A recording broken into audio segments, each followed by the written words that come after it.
Alright, now welcome back to the workshop. If you saw last video, you will see I had a massive failure at the rear of my racing lawnmower. It snapped.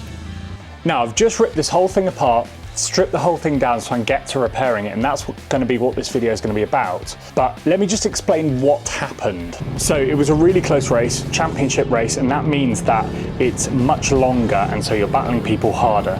Now I actually got away from the guys I was battling, Algradas and Ross I was racing. Now I got away, but then they started catching me, and it was a super rough track, and that meant that the mower was taking a load of punishment. This axle I actually got out of my original lawnmower, and that thing has been racing in someone's hands for 15 years or so. I've had it for the past couple of years, and so I actually don't know how old this axle is, and that's what failed. Now the problem is that this axle has snapped, and so when the drive comes through, I only have to hold that one slightly and this will spin, which is not what should be happening. The axle has split somewhere inside the T-drive. So it's going to be a case of pulling this whole thing out, stripping down the T-drive, seeing what has broken and see if we can find a way to fix it. I think I have an idea of how I'm going to do it, but that's going to be what this video is, getting this whole thing back together so we can go again racing in a couple of weeks' time. One thing that is going to make that easier is my old impact gun died. So I went to the middle aisle of Lidl, and this thing's actually been pretty good. Step one is going to be loosening these bolts that go through the pillow blocks, which are the bearings that hold the axle on. So it's 4 of those Allen head bolts to get off, to get the bearings off either side. They support the axle as close to the wheel as possible to limit the load on the axle. And then we've got these 4 bolts which go directly through the T-drive and into the mount at the back. So it's a case of just liberally applying ooga-doogas to get this thing removed. Before I pull the thing off, I'm going to remove the tyres. Now it's time to wrestle this thing out of here. It's actually quite heavy to like hold up. Oh, it's not too bad. There we go. Right. So here's where we're at. This is the rear end of the mower. The axle goes through this T-drive, which just has a 90-degree turn on the gear ratios. And then, yeah, runs through here, but that is very clearly snapped. So my plan of action is going to be to take this T-drive, which came with my new mower, and take just the axle out and get it fitted up inside this T-drive so that we can then get that working. We shall see if they're all the same because they're slightly different manufacturers. This is a Coma T-drive and this is a Bondioli and Pavesi T-drive, so we will see. All right, first thing I need to do is drain it. Now, while I'm doing this, I will say, yesterday I went to Drive Tribe Live. I was invited by them to go along to their show, which was epic. And while I was there, like 8 or 10 people came up to me and said they watched this channel, which is incredible because I haven't done a great job of promoting it and I don't really care that it grows or not. So it's really cool that people have come over from Overdrive to this channel to see it. So thanks if that was one of you, that was really cool. Right, let's get this one out. Drain the fluid out of it. Slightly speckly, but I suppose there would be shards if this thing shattered. This is very tough steel, so like it can be quite hard and shatter, so. Now the fluid is drained out of it, we've got that empty. It's going to be a case of removing the bearings off either side, so just a couple of grub screws for that, and then releasing the disc, otherwise it sort of holds the hub on, and then a bit of sauce to get that knocked off, and then same for the other side, so hub off, and then bearing off, and then we can crack this thing open. All right, so the next thing is going to be to take this thing apart and see what's broken. So let's get these bolts off and then we'll take a look inside. Okay, then 6 bolts on here, Allen head. We've just got some nylocks on either side so they don't shake loose. And then prying this thing open to get the sealant off. That sealant really held it well. Come on. To see what is wrong with this thing. And I'm hoping it's not too bad. Okay. Oh, it snapped in there. Oh no. So there you go. That was it, right where the circlip goes round. Oh my word. But it looks like all of this has been cracking for a while, and that was all that was holding it. very not good. So the next step is going to be to disassemble that fully, clean it all, get it ready, and then see if this is going to work. We don't know. I'm just going to try it, and then if not, it could be quite an expensive axle that I need to get made and then get sorted, so we'll see. So we're going to put all these parts in here, get everything cleaned up, and then get it back together. We do not want any dirt inside this thing. So we've got a seal, then the bearing.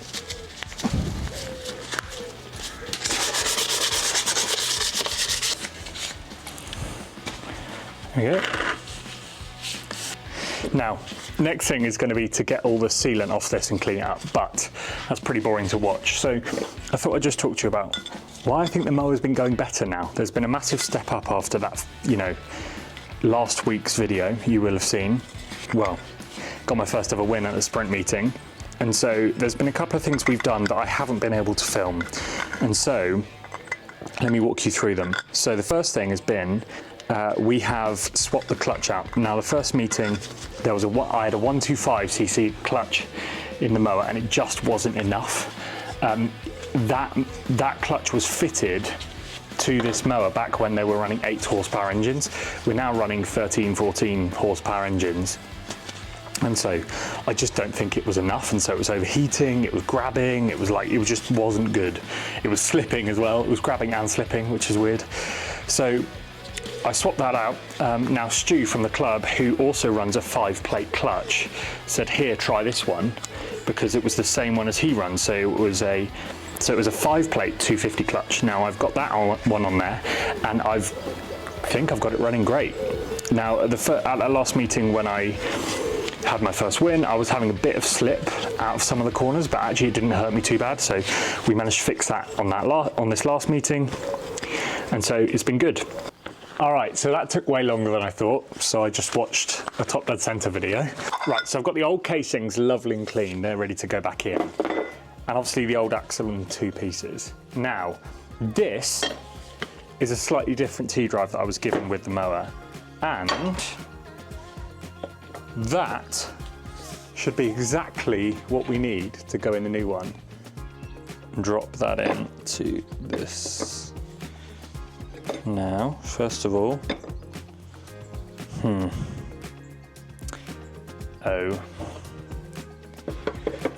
no, oh no. And that was when I realised it doesn't fit. So I'm gonna stare at it for a minute. Let's see if I can figure out how to get this to work. Oh no.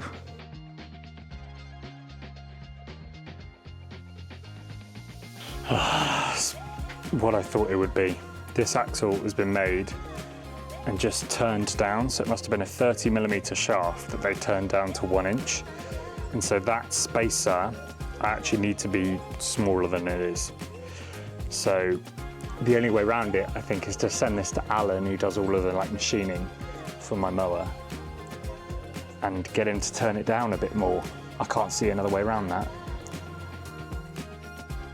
All right, welcome back. It's been a couple of days, and this thing has been to Alan, my engineer, who's been machining on it. So I've got some new bits to show you, and it should all fit together now, which will be good.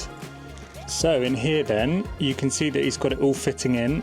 We had to machine apart and then also make a spacer in there. And that's totally not because I gave Alan the wrong parts and he had to measure it wrong and then cut it and recut it and put a new spacer in. But ignore that. So it all fits nicely, all the gears mesh nicely, and there is almost no play in there. He set it all up properly with some slip gauges. So that looks perfect to me. We're going to put it back together. So here we are to talk you through putting back together a commercial T-drive. So these things are gearboxes that are used all over the place, but I don't know, someone must have found that they're good on these lawnmowers because everyone uses them. So we're just going to put some bearing lock in to hold the bearings, stop them spinning and shaking loose. you can get some leaks that way. You'll notice there's then seals on either side, and I've been round and I've put silicone over all of the mating faces. So all the way around the seals and then also all the way around the aluminium casing. So that should mean we don't get any leaks. We keep all the dirt out and all the oil in, which is good. So there are then 6 bolts on here, which I'm going to very accurately ooga-dooga tight. Only slightly, and then I'll tighten them up by hand. But yes, I know there'll be some of you pre-typing comments down below. All right, this is now all cured, sealed up, should be holding fluid very well. I've now got some new fluid to go in with some friction reducer to be extra kind on it. So I'm going to fill it up. Now, I put automatic transmission fluid in my T-drives, but some people debate this and put gear oil or whatever, but I find this works. And then with some friction reducer to be really nice to it. So, got the axle built up, we'll go throw this under the mower. It's always a faff trying to get everything lined up exactly right, so I've done nothing up. I'll get it up in there and then I'll tighten everything up, see if that's any better, but no leaks from it, so that's a good sign. Now, you saw me do the reverse of this earlier, so I'm sure you can figure it out. It's a case of getting the bolts straight up through those pillow blocks, getting everything set up right, all the spacing done, and then get the T-drive bolts in to hold the thing in.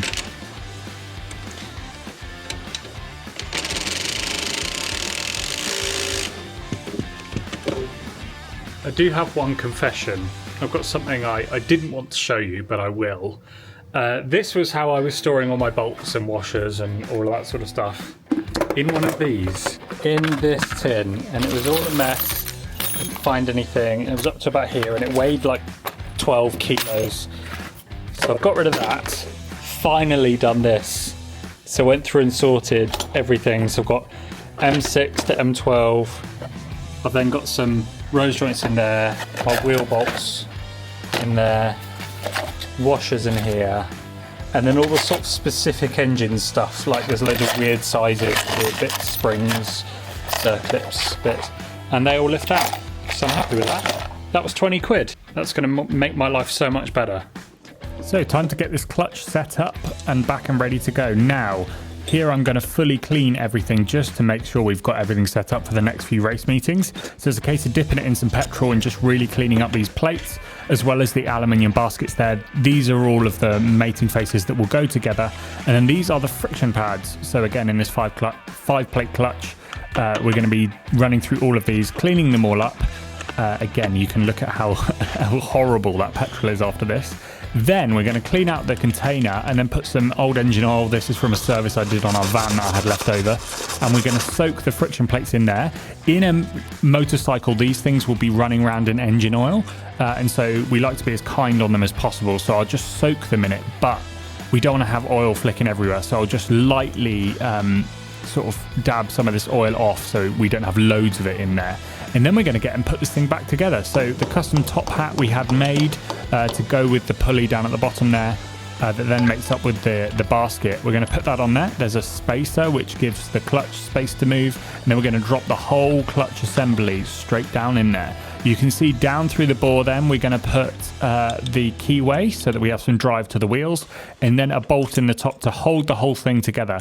Now these things love to shake loose because they're being spun and there's a lot of acceleration going on here, so they like to come undone. So I'm going to Loctite that in and do that up tight. Now time for the clutch springs that are going to apply that clamping force so we have drive through to the wheels.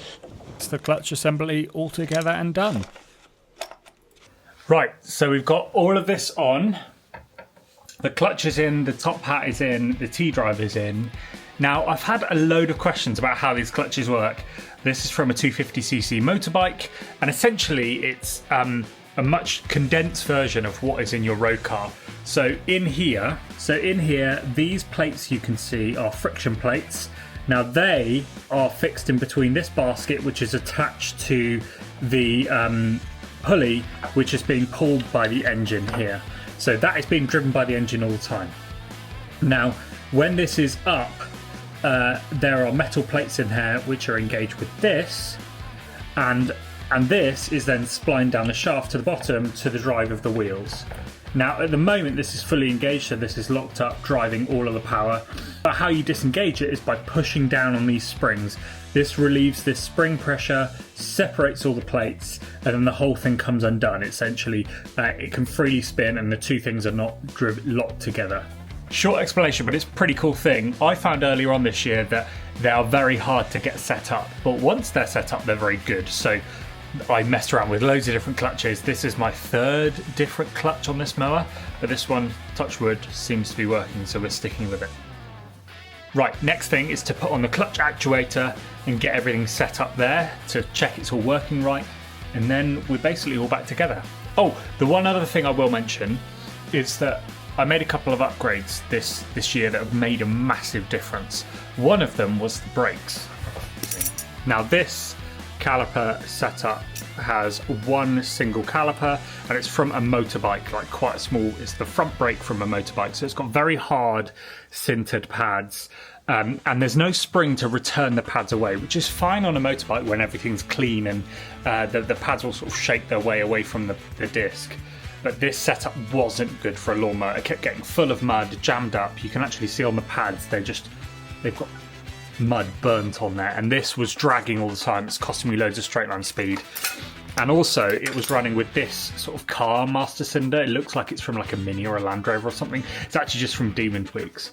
But I think the bore sizes weren't lined up, so you had to put so much force on it to get it to stop. It was pretty undrivable. You can see how I've improved it. This is a karting caliper, which has a physical linkage up here. It's not the tidiest, but it's pretty good. Up to this brake pedal. Now that line comes through and into this dual piston brake caliper. Now you can see these are springs that pull the pad away from the disc, so actually there's a bit of clearance in there. I do actually need to get this lined up better, but also this is now tucked up higher in the mower, so it's out of the way of all the mud that's coming underneath, so it shouldn't get full up of stuff. So that's made a big difference. So now time to get the actuator on. So this is all a bent piece of aluminium, I think, all TIG welded, and there's a dowel in there that will then push down on the clutch to deactivate it. So I've just connected the cable at the back there, which has a return spring as well, and then there are 4 on, 2 M6 in the middle, and then I think M8 on the outsides, and we're going to do all that up. And you can see now when I pull the pedal that the plates all spread apart. I'll show you from a different angle so you can see it a little bit clearer, that now once this pedal is down, you can see I can just drag that around with my hand, so that's great. From another angle you can see this much clearer. As you push this down, the plates all separate, so that disengages drive. Now we're going to put the rear mudguard on, or the bodywork, so we can then drop the seat down. So I'll then put some washers down on there, drop the seat down, which folds down out the way. Now we're going to test it. Right, let's see if we can get this to start and check this clutch works.